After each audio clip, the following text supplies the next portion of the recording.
The average 71-year-old African-American Californian has lost $1.2 million over the course of their lifetime. After 2 years of study, the California Reparations Task Force released an almost 1,100-page report that examines the historical atrocities committed against descendants of enslaved African-Americans in California and across the United States. We hired 5 economists and public policy experts to help us determine the pure monetary losses of the African-American community since statehood. To calculate those losses, the team assessed multiple harm areas, including mass incarceration and overpolicing, health harms, housing discrimination, and the devaluation of Black businesses. Our recommendations are not just about cash payments. That's just one of many recommendations that really are aimed at improving the quality of life of descendants of slaves in the state of California. The task force made nearly 120 policy recommendations, ranging from cash payments to improving educational opportunities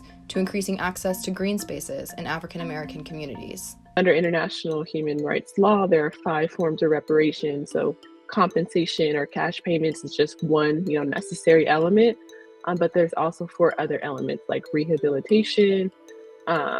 So that can look like free healthcare, establishing wellness centers in African American communities, restitution, satisfaction. So that looks like a formal apology, for instance, for California's role in slavery and exclusionary public policy after slavery.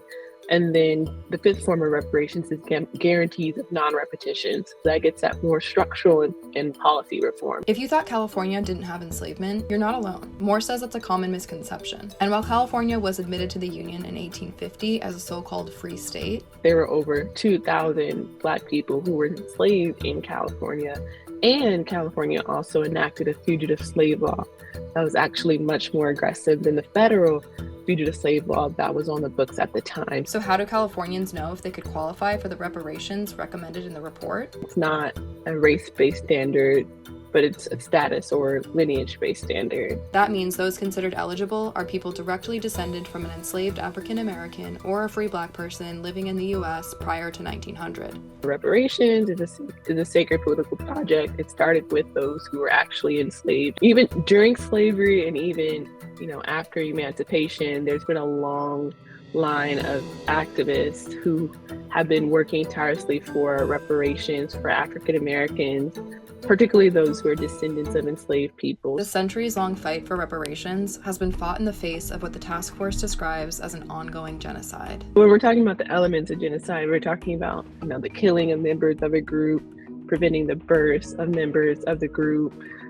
deliberately inflicting serious bodily harm against members of the group, or mental harm. So we look at, for instance, the average African American Californian who's descended of slaves have a 7-year life expectancy gap between them and white Californians. That's due to unequal funding of medical facilities, epigenetic trauma due to enslavement. We talked about the Black maternal health rates, Black infant mortality rates, Black women and girls, lead in those areas as well. So we make several different arguments in terms of how historically and presently those who descend from slaves are ongoing victims of a genocide, albeit slow and protracted. So the question remains, will lawmakers take action to follow the policy recommendations in the report? I am incredibly hopeful